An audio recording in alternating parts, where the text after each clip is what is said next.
the first part, including the national anthem if they play it, but I'm going to film the speakers. What? How about I film however many speakers? How about I film the national anthem in the first part and then one speaker, and then you can do the rest. There's only one speaker. Or we can film half and half. Let's take it. You're going to have to stand up.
Is that too close, or can they see? Do you think I should zoom out of it?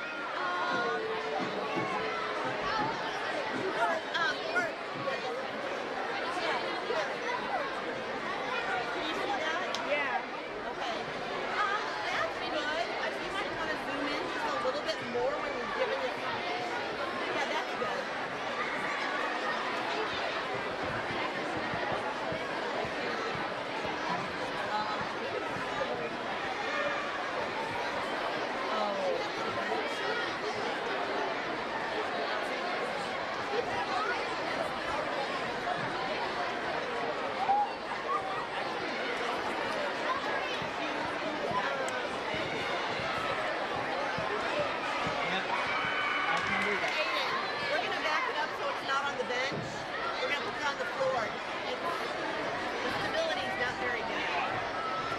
We're going to have to drop the leg here.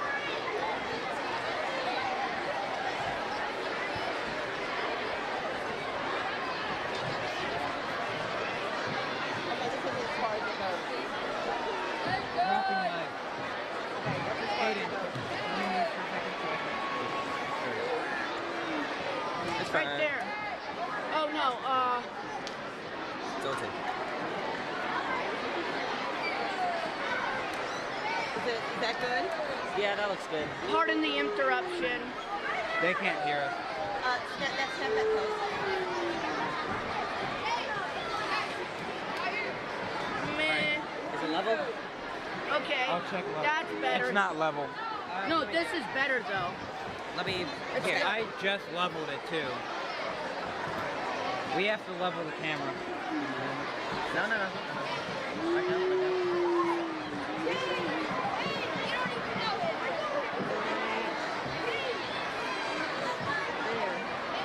Right, right there.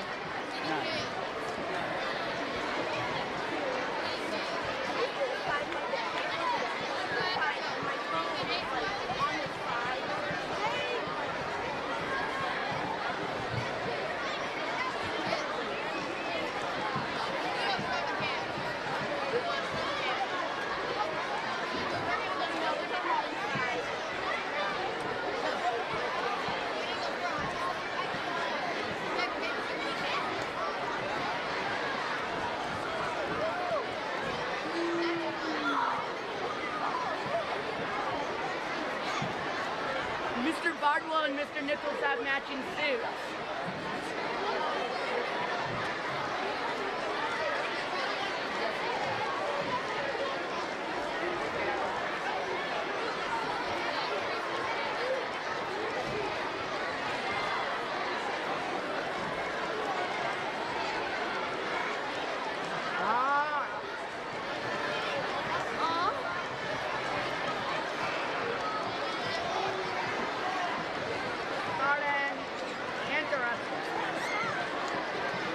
They can't hear us. We're still on ad.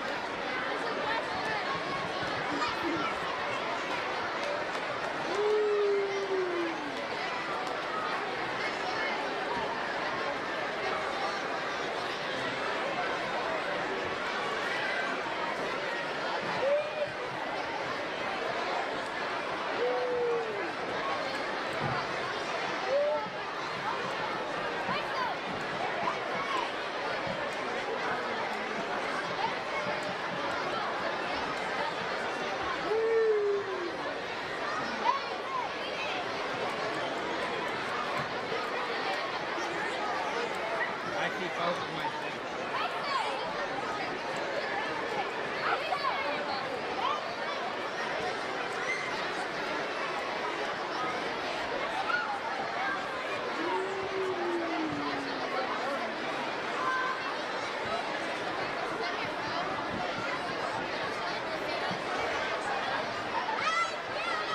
Alright, they're getting ready to speak. Hey, start, get ready to turn the ads off. It's 9:49. So no. The high school gets dismissed at 9:50. We're still sitting down. Yeah, we still have a little bit. We still have a good 5 minutes.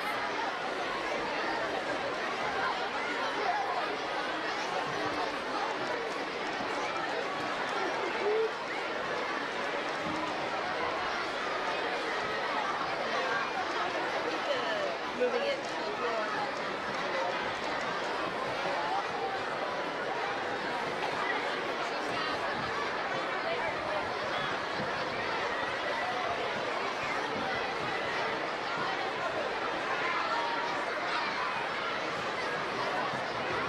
Can they schedule a car today? Yeah. For no reason.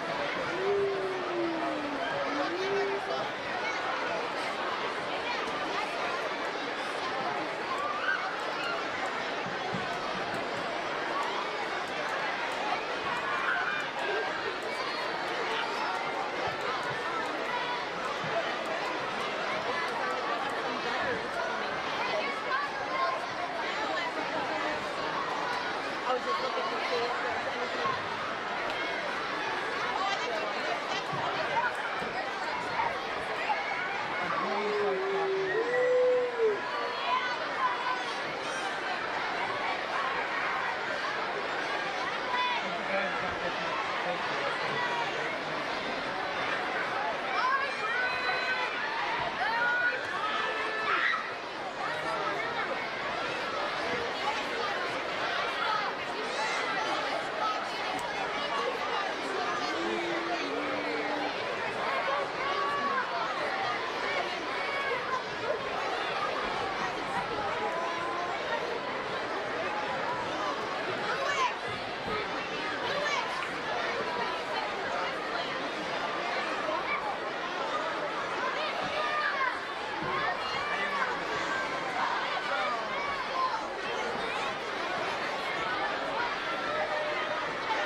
on.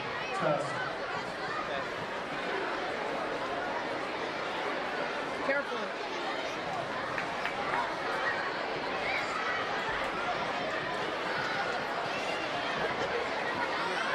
Test 1, 2. Test. No, she's my niece. This is Sophie. Test. This is Miles, and this is Aiden. You're 6, right? 6? Yeah. Like she looks tiny for 6? No, she looks older than 6. Oh. Well, she's mature. What? I said she's mature for her age. I imagine her going to Wait, so you're still in grade school? No, she's in middle school. She meant 6th grade, not 5th. Oh. Oh, 6th grade. I wasn't even there before.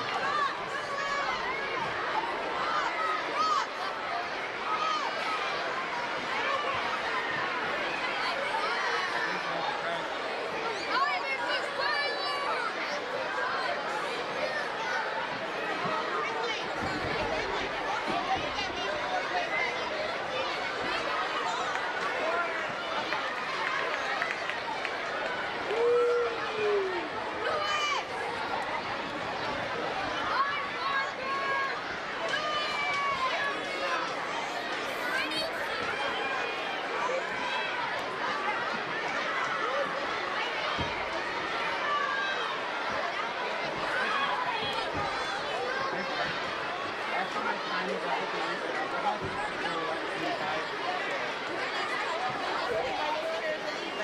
I love this.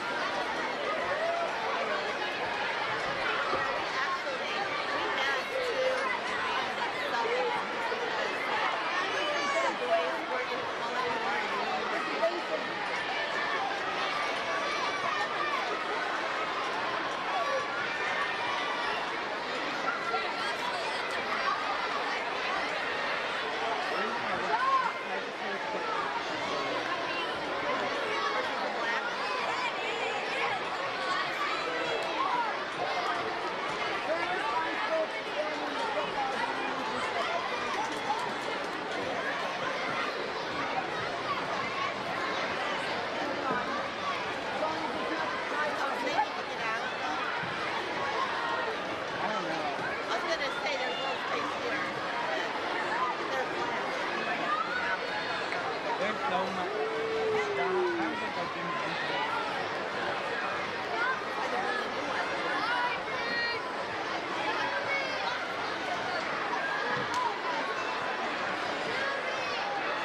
There's nothing really there.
Good morning, D140.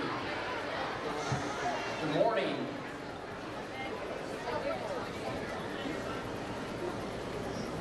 My name is Kelly Nichols, and I serve as a high school principal. I am very honored to be able to host our Veterans Day Assembly today. Thank you to all the veterans who came, allowing us to recognize you. But for everyone, at this time, would you please rise as American Legion Post 466 of Eureka will post the colors.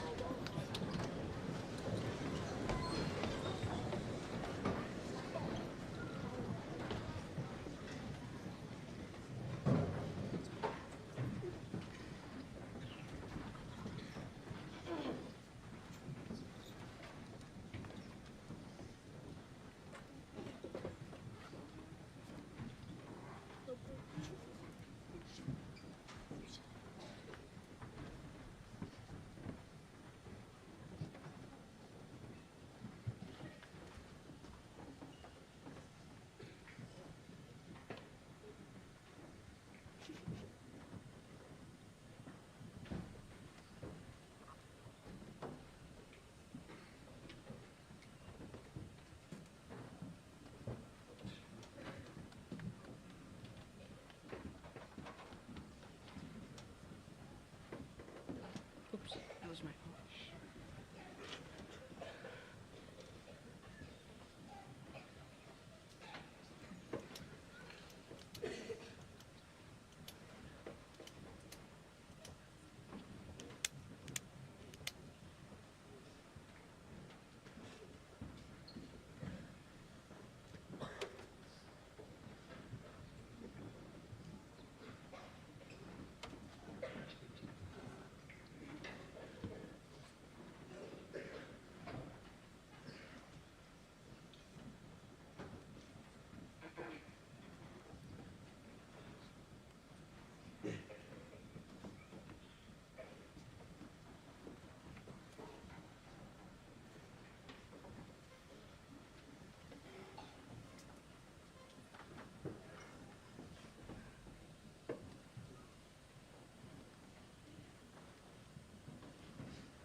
You may be seated.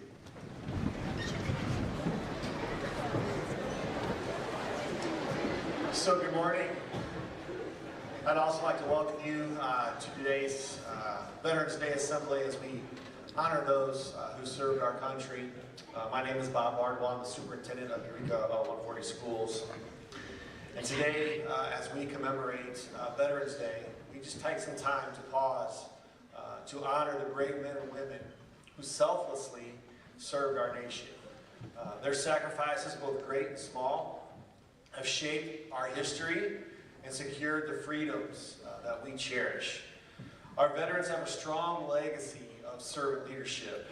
They have answered the call of duty, leaving behind the comforts of home, embracing the hardship and facing danger with unwavering courage.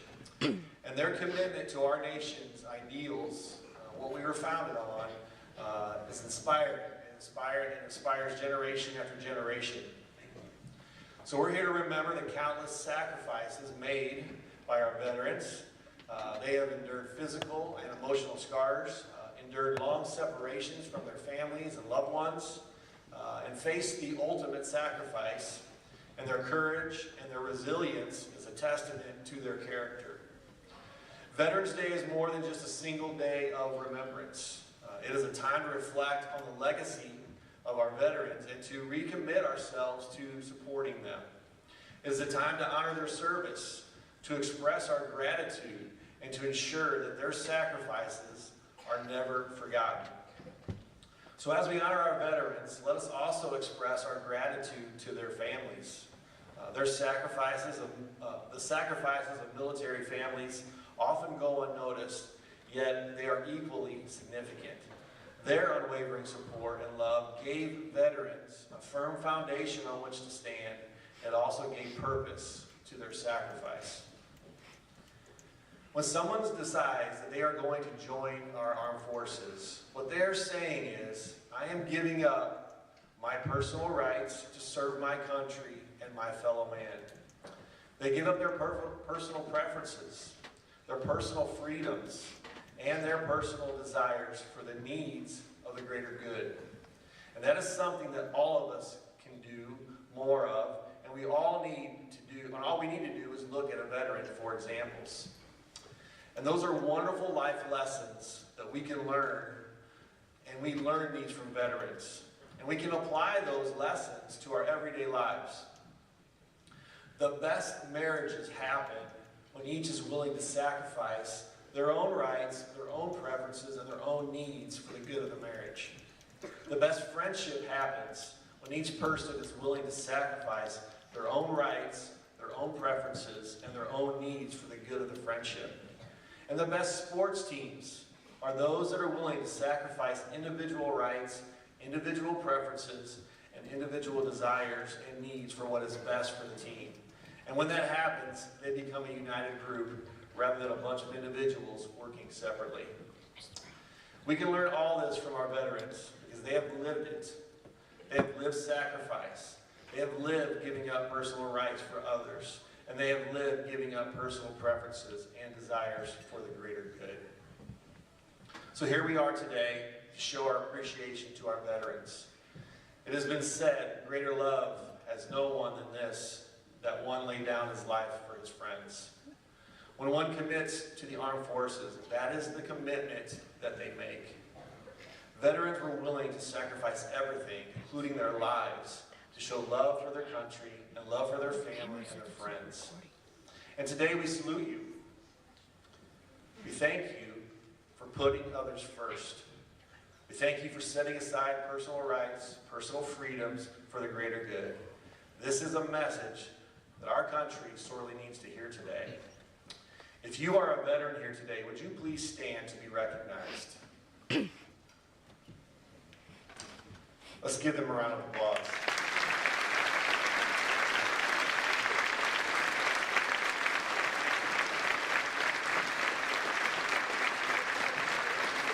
Thank you for your service. At this time, I'm going to ask everyone to stand for our national anthem. It will be sung by the Eureka High School Vocal Jazz.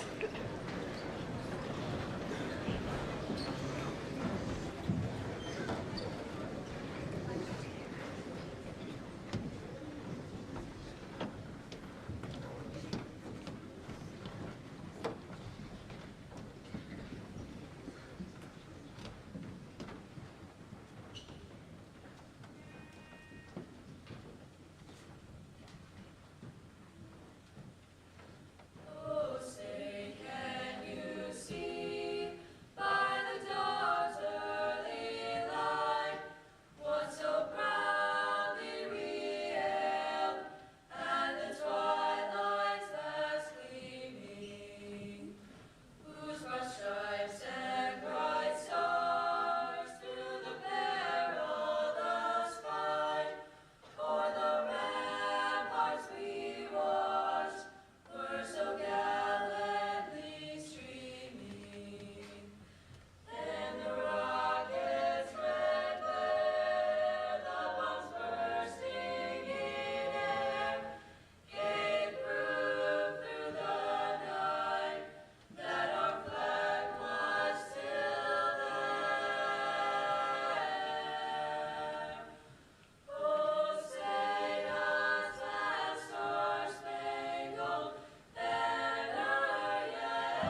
three students that are going to lead us in the Pledge of Allegiance. We have Lillian Edwards from Goodfield, Logan Alec from Davenport, and Brenna Dreyer from Congerville. I put it on the flag. Mrs. I put it on the flag. I pledge allegiance to the flag of the United States of America and to the republic for which it stands, one nation, under God, indivisible, with liberty and justice for all. What? You may What? see. Pan?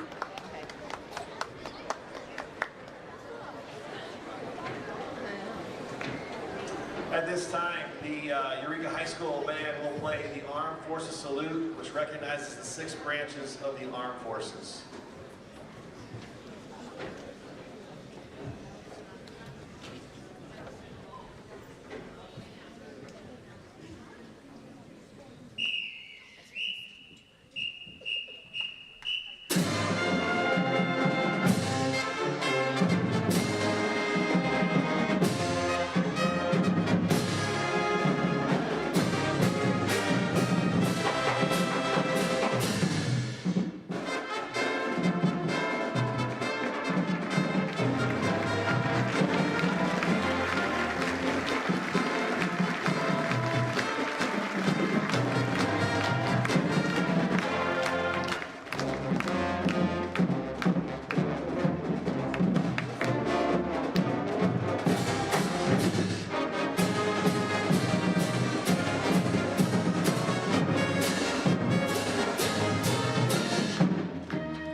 Outstanding. Thank you very much.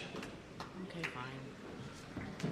So now I have the privilege of introducing our main speaker, a beloved teacher and coach, Mr. John Shiley.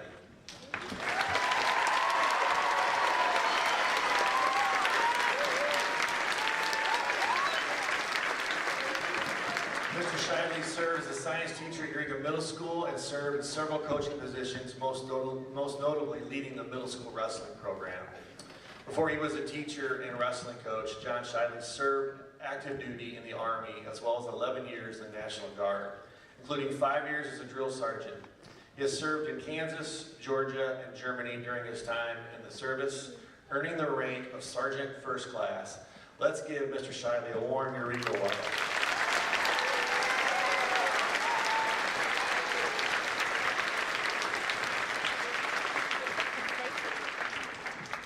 First of all, I'd like to recognize the chorus and the band. They did a great job.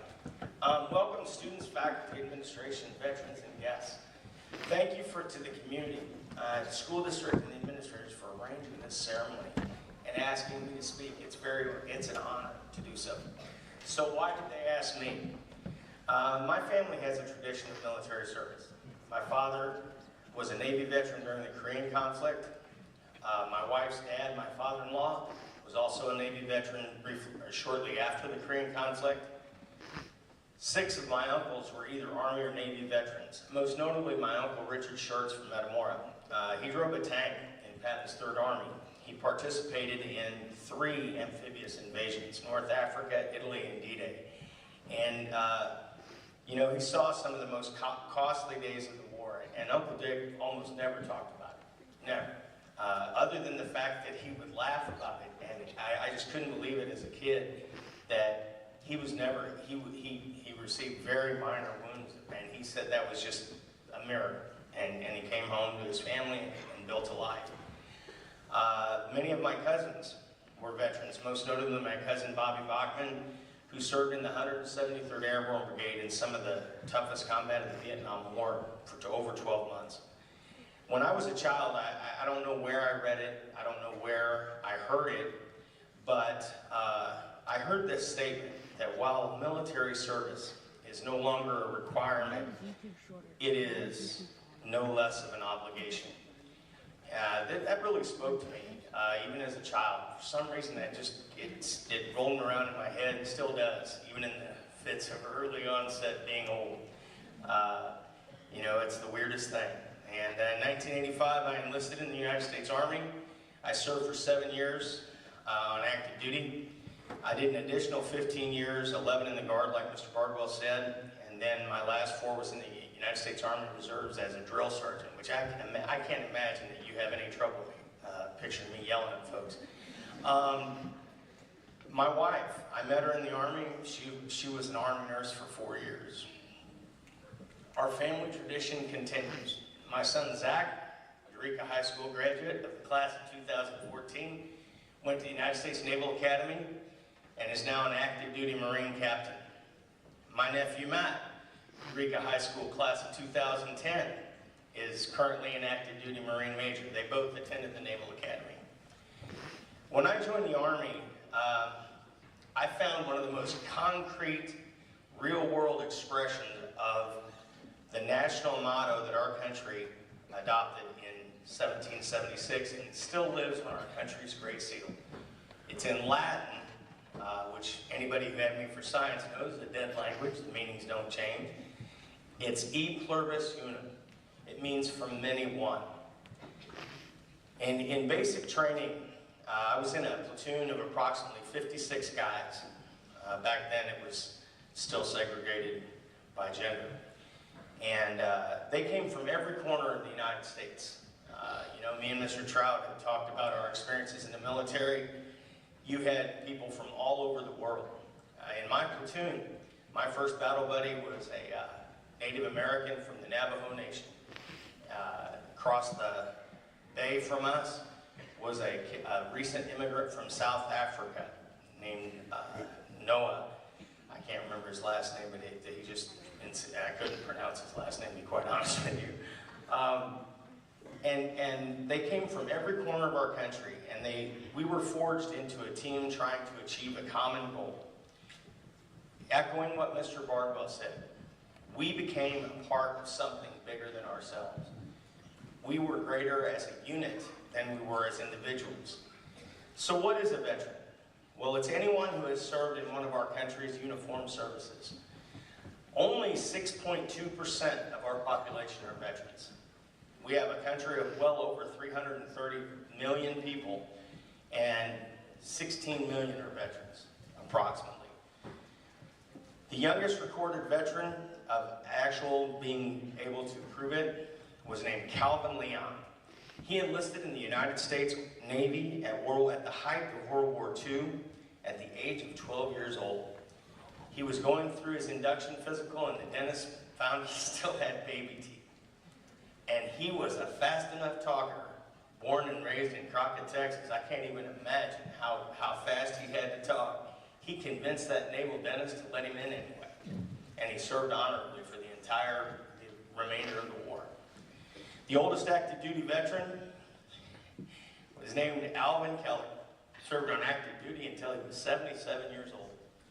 In World War II, he just kept on figuring out a way to stay in. Those are the ones that we know about. Read about the Civil War sometime.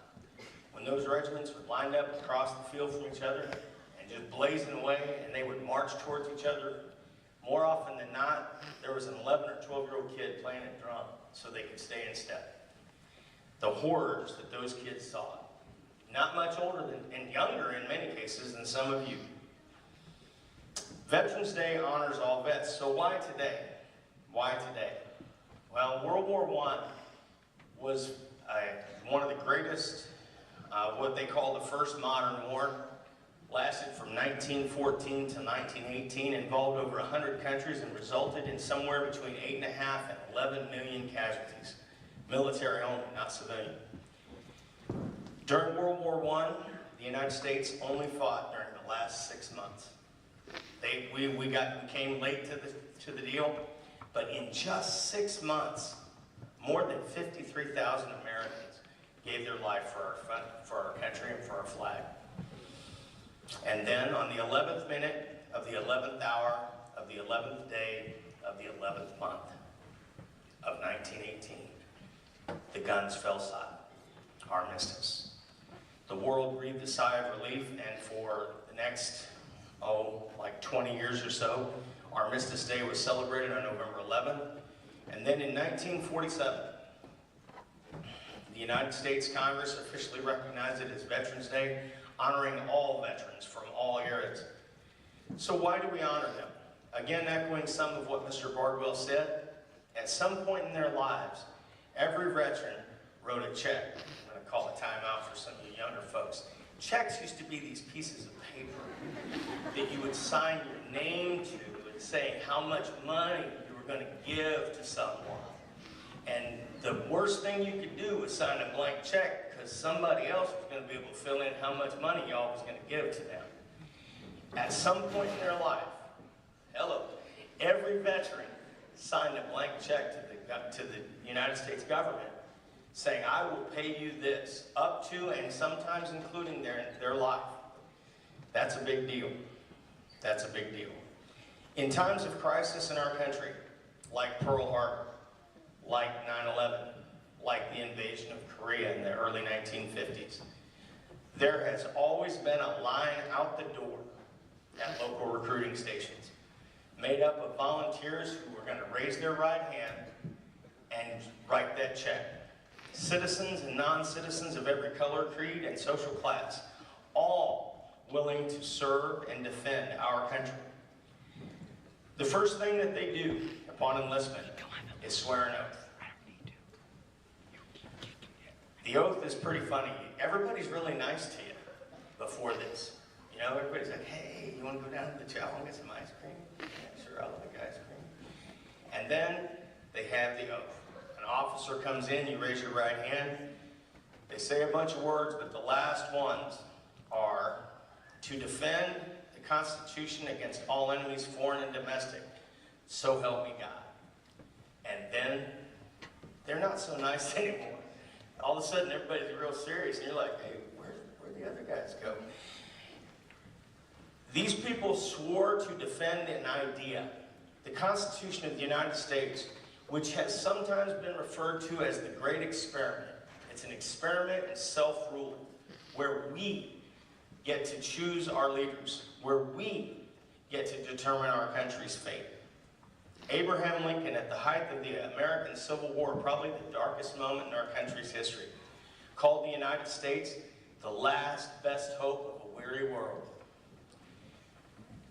Shortly after that quote, he gave one of the greatest addresses in the history of humankind, at least in the written history, called the Gettysburg Address. He spoke of government, of the people, for the people, of the people, by the people, and for the people. It was the great experiment personified. Ronald Reagan, in his farewell address from the Oval Office of the White House, quoted a pilgrim named John Winthrop, who called America a shining city on the hill that served as both an aspiration and an inspiration, a beacon calling to the oppressed people of the world. We see ourselves as the good guys, the guys in the white hats, the guys who show up when it's the darkest hour. And that's what we signed up for in the military. Today, the motto of the United States Special Forces Command is, again in Latin, De Oppresso Libre, to free the oppressed. In the preamble of the Constitution, the founding fathers of this nation spoke of a continuing effort to form a more perfect union, always striving to get better, always striving to do better, always striving to be a part of something greater than yourselves. The United States veterans through the ages have served to defend not just a place, but an idea, an ideal. So how do we say thank you? Something like this is truly extraordinary. If you know a veteran, simply say thank you for your service when given the opportunity. If they're old like me and they want to tell a story, listen. Actually listen to what they say. Stand, remove your hat, and quietly honor your country when the anthem plays, when the flag passes, or when the pledge is recited. Serve your family, your faith, your community, and your country. How? Be a part of something bigger than yourself. Stand up and be counted. Stand up and be counted when the time comes. Be a part of something bigger than yourself. Whether it's a sports team, whether you're, that offensive lineman that don't get a whole lot of credit when the running back scores the touchdown. So what? You did your part. You were part of something bigger than yourself. Be a part of a service organization, right? Pick up trash on the sides of the roads. The Community Day of Service that we do here in the district is a fantastic example. But lastly, when you think about the sacrifices that veterans have made, especially those who made the ultimate sacrifice, I'm going to call a timeout for a minute. When you're out in that weight room and you see that plaque in that weight room for Sergeant Phil Paneer, Phil was real. I coached him. Phil was a good kid. I'll never forget the last time I saw him. I saw him at the 4th of July celebration in Eureka, in Roanoke. He came up and he goes, "Hey, Coach Shively, guess what I did yesterday?" And I said, "What's that, Phil?" He said, "I joined the Army. I'm going 11 Bravo Infantry." And he was just as happy as I've ever seen him. And I think about Phil a lot. He gave the ultimate sacrifice. So, because of that, how do you honor that? You honor it by living a life worthy of their respect, of their sacrifice. You live that life that they didn't get the chance to live. Live a life worthy of their sacrifices. Now, I'm not sure how long I've talked. I told Mr. Walker I would get her done in under 10 minutes. I don't know if I got there or not. I know I'm scheduled for 15, but when I've been in your seat, I've never been mad when the speaker went short. So, you're welcome. I'm good. Thanks for listening.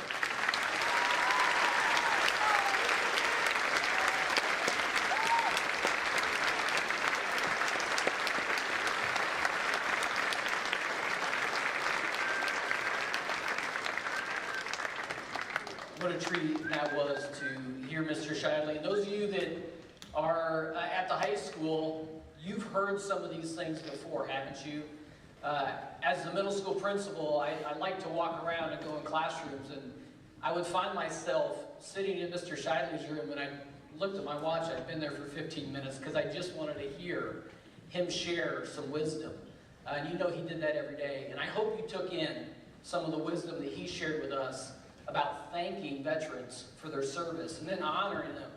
Not just with a thank you, not just with a assembly, not even just with small acts of service, but with our entire lives, living them in a manner that recognizes the sacrifices that those made or that all were willing to make. And we can do that, can't we? Can we give Coach Shidley one big round of applause? Thank you again for your service, not only to our country, but also to our district. Thank you so much. All right. We've done this for a number of years now. Some of you remember, this used to be a day off. It used to be a day off for us as we thought we could recognize our veterans in that manner. But I'm so thankful that Mr. Bartle and the Board of Education thought, you know what, we can honor them in a better way.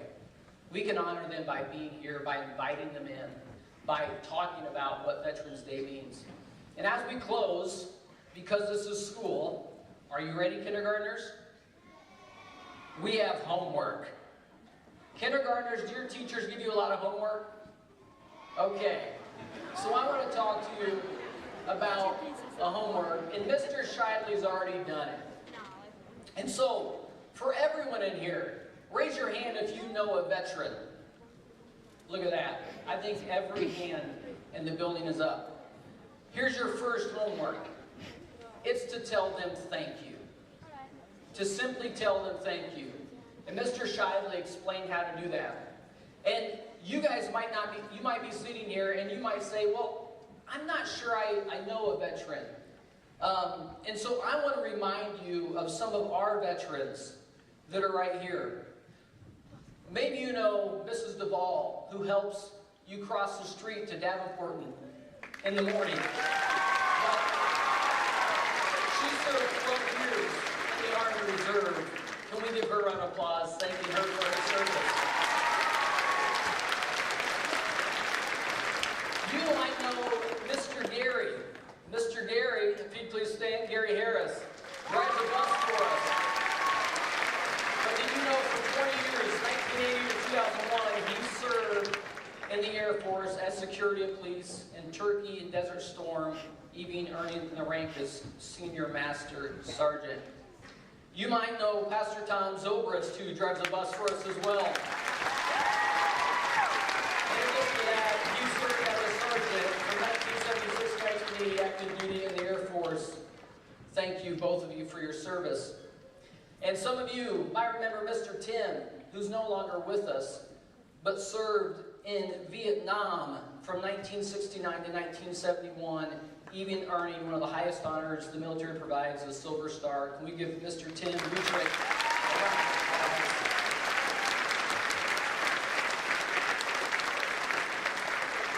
And we have some teachers. Some of you might know Mr. Weiland.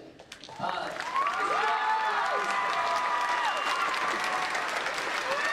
Weiland has served in the Air Force Reserves and continues to teach at the Eureka Middle School as well. Also at the middle school, you might know Mr. Trout.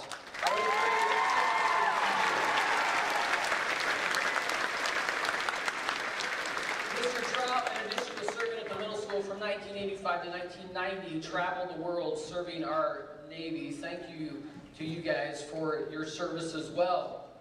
Also, for those of you that Davenport, you might know Mrs. Lauk. Would Mindy Lauk please stand?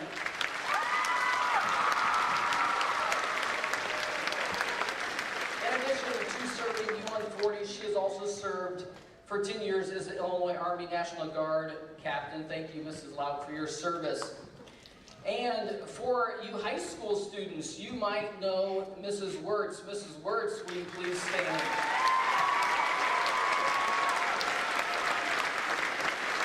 In addition to serving our students, she's a retired master serving 27 years. Thank you, Mrs. Wertz, for your service. Can we give her another round of applause?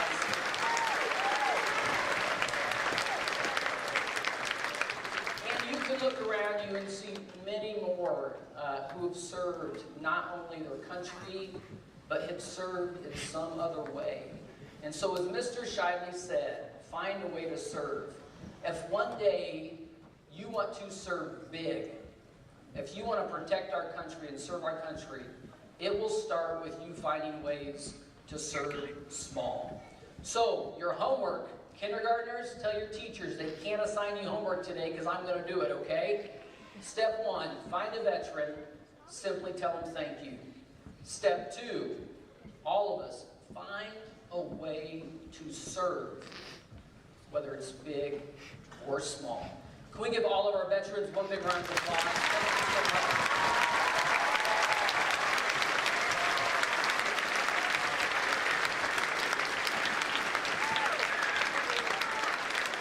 All right, well, that concludes our assembly for this year.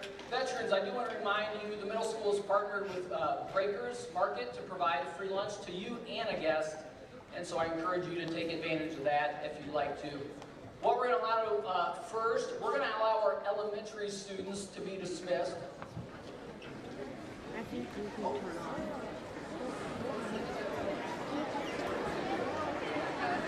So, Congerville Goodfield, at this time we will dismiss you. Congerville Goodfield.